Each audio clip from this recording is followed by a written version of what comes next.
कौन देखिबा ग्लोब रे कौन देखिबा ना आटलांटिक महासागर अवस्थिति एवं आर उभय पार्श्व केउ महादेश अवस्थित अछि। तापूर्व हम जानिबा आम पृथ्वी पृष्ठ केतोटी महादेश अछि 7टी बृहत्तम महादेश कौन कौन एशिया आफ्रिका उत्तर अमेरिका दक्षिण अमेरिका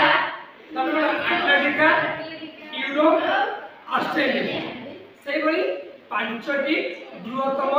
महासागर कौन कौन एक रे प्रशांत महासागर दुई रे आटलांटिक महासागर तीन रे भारत महासागर चार रे दक्षिण महासागर पांच रे उत्तर महासागर। अच्छा ये कहां देखिबा ना आटलांटिक महासागर अवस्थित पंद्रह का ये होची द्वितीय बृहत्तम महासागर एक नंबर बृहत्तम महासागर द्वितीय बृहत्तम महासागर एवं यार साइज टा की बोले ना एस साइज बता देखिबा एटा होची कोन ना आटलांटिक महासागर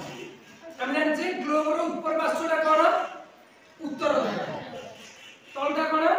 दक्षिण एपर साइडटा कोन पूर्व एपर साइडटा कोन ताले एक देखो ए आटलांटिक महासागर रो एटा होची कोन कोन साइज पूरा देखो केमति होची एस साइज पूरा पूरी केते होची एस सदृश देखो एर पूर्व पार्श्व की अछि देखो के महादेश अछि अफ्रीका एवं यूरोप महादेश सेही बली देखो पश्चिम रे के से देखो उत्तर अमेरिका एवं दक्षिण अमेरिका बुझ पेला ना त तुमे मने मते कुआ बता ना आटलांटिक महासागर रो पूर्व पार्श्व रे के दुईटी महादेश अवस्थित अफ्रीका एवं यूरोप सेही बली पश्चिम पार्श्व रे के उत्तर अमेरिका एवं